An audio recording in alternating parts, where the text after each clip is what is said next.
If anybody tells you that animals cannot hold grudges, just tell them the story of Mama Ngozi and her old layer chicken, Neca. Their fight started long ago. In fact, the very day Mama Ngozi bought the chicken. And until this very Christmas, the battle never ended. It all began one hot afternoon in Umuokpa village. The sun was so bright that even lizards were looking for shade. Mama Ngozi, a strong, round, brown-skinned, curvy village woman who walked like she had been carrying firewood on her head since 1902, marched proudly to the village market. She came for one thing: a champion layer chicken, a chicken that would lay eggs like rain, a chicken that would feed her family, bring her profit, and maybe give her bragging rights at the women's meeting. When she reached the poultry section, she saw chickens of all sizes: fat ones, slim ones, confused ones, and chickens that already looked like stew. But one chicken caught her eye: a gigantic old layer hen. This chicken was the size of a small goat. Her feathers were rough like she had fought in 10 world wars. Her legs were long and strong, and her eyes looked like she was calculating everybody's destiny. The chicken's name, according to the seller, was Neca the Survivor. "She can lay eggs like magic," the seller boasted. "If you buy this chicken, your kitchen will never be empty again." Mama Ngozi's eyes danced with excitement. "How many eggs does she lay a day?" she asked. The seller rubbed his chin. It depends." "It depends on what?" "It depends on whether she feels like it." Mama Ngozi did not hear the warning. Her mind was already imagining baskets and buckets full of eggs.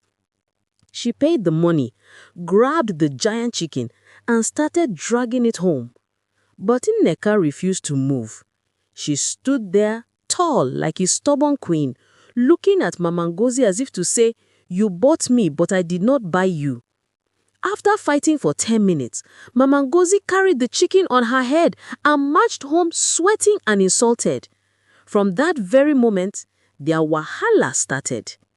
The next morning, Mama Ngozi woke up by 5 a.m.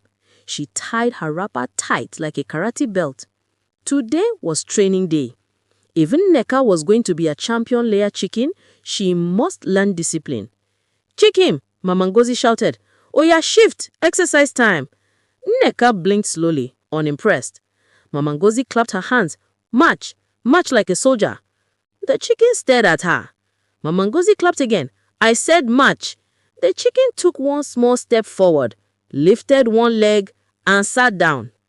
Exactly there. Mama Ngozi screamed, "Get up! Don't shame me!" But Neca was not moved. She sat like a retired grandmother who just finished arguing with her neighbor. Later that day, Mama Ngozi brought a stick. "We will run today," she declared. She chased the chicken around the compound, shouting, panting, sweating, till her wrapper almost fell off. But instead of running, Neca walked majestically, like a queen strolling through her palace. The more Mama Ngozi shouted, the slower the chicken moved. Even goats stopped chewing to watch the drama. Mama Ngozi waited for eggs. 1 day, 2 days, 1 week. No egg. She talked to the chicken gently. "My dear, please lay something now." Nothing. She begged, "If you lay at least 5 eggs today, I will give you leftover rice." Still nothing. Then she threatened, "If you don't lay egg, I will turn you to pepper soup." The chicken stared directly into her eyes. 1 egg, very tiny, the size of a marble. Even a lizard would laugh at that egg. Mama Ngozi was furious. "What is this?" she shouted. "Is this egg or granite?" The chicken didn't care. She walked away proudly. The chicken refused to behave like a normal chicken. She had her own routine. She ate when she wanted. She slept where she wanted. She even stole food from the neighbor's pot. One afternoon, she entered the compound of Mama Ibuka and scattered all her tomatoes. Mama Ibuka shouted, "Your chicken is a demon." But Neca just flapped her half-feathered wings like a champion. Sometimes she chased small children. Sometimes she chased grown men. She once chased the pastor's bicycle. And yet, when it was time to lay eggs, Nothing. Mama Ngozi started praying. Lord, give me eggs. Even one normal egg, please. But Neca was not sent. December came with harmattan breeze, cold air, dry lips, dusty feet. Everyone was preparing for Christmas. Except Neca. She was busy terrorizing people's compounds.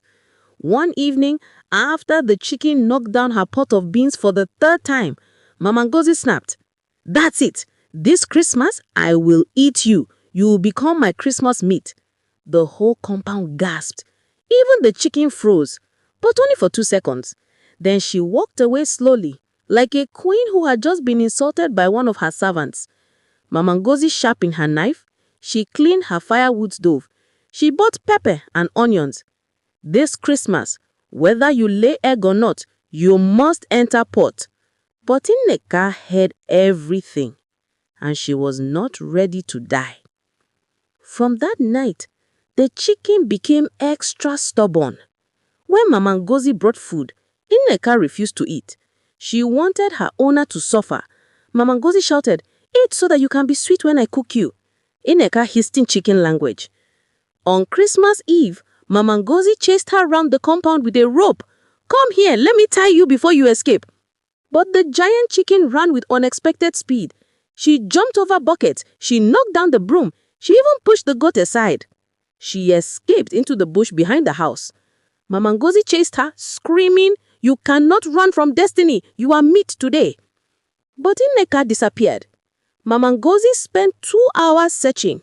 No sign. She returned home angry, dusty, and humiliated. "This chicken wants to disgrace me," she growled. Deep inside the bush, Neca met some small village animals, a confused squirrel, a lazy tortoise, and one bush fowl that kept shouting, "Kime, Kime," every 5 minutes. Neca told them her story. She complained, "My owner does not feed me well, yet she wants me to lay eggs like a factory. Now she wants to eat me for Christmas." The animals gasped. The squirrel shook his head. "Humans are wicked, I swear." The tortoise nodded slowly. "Better stay here with us." But Neca puffed her chest. "No, I will not hide forever. Tomorrow I will return, but not as a normal chicken. I will return as the chicken she cannot kill." The squirrel clapped. "This Christmas will be sweet." The bushfowl screamed, "Kime, Kime," meaning who will kill who. Neca smiled. The sun rose, birds sang, children wore new clothes. But Mama Ngozi was not celebrating. She was waiting for her runaway chicken. "If I don't eat that chicken today, I will not have peace," she muttered. Suddenly, the ground began to shake. Boom, boom, boom. Mama Ngozi looked up. The giant chicken marched into the compound like a wrestler entering the ring. But this time, she was bigger, stronger, more confident. She flapped her wings slowly like a movie action hero. Mama Ngozi was shocked. "You came back?" she asked. Neca stared at her with fire in her eyes. Mama Ngozi tied her wrapper and grabbed her knife. "You think you are tough? Today we settle this matter." Neca scratched the ground like a bull preparing for battle. People gathered to watch. Neighbors climbed fences. Children stood on buckets. It was the most important Christmas event in the whole village. Mama Ngozi charged. Neca charged too. The chicken jumped, flapped, pecked, scratched, and even used her giant body to push her owner down. "Jesu, this chicken is mad," Mama Ngozi shouted. Neca pecked again. Mama Ngozi rolled on the ground. Her wig fell off. Her wrapper almost followed. The crowd was crying with laughter. At last, Mama Ngozi dropped the knife and raised her hands. "I surrender! I surrender! Please don't kill me!" Neca stepped back proudly. The villagers cheered. Someone even shouted, "Give the chicken chieftaincy title!" Panting and embarrassed, Mama Ngozi sat on the ground. "Neca," she said softly, "let us make peace." The chicken blinked. "From today, I will feed you well. Eat as you like. Sleep where you want. I will even build small shade for you." The chicken raised her head proudly. "But please, try to lay ordinary egg once in a while. Even half egg I will manage." Neca thought for a moment. Then finally nodded. From that day, their relationship changed. Mama Ngozi fed her well, Neca stopped terrorizing the village, and surprisingly, she started laying eggs. Not every day, and not plenty, just enough to make Mama Ngozi smile. They became partners, friends, and in a funny way, family. Every Christmas after that, visitors came to see the famous chicken that refused to be eaten. They brought corn, gifts, even small money. Neca became a village celebrity.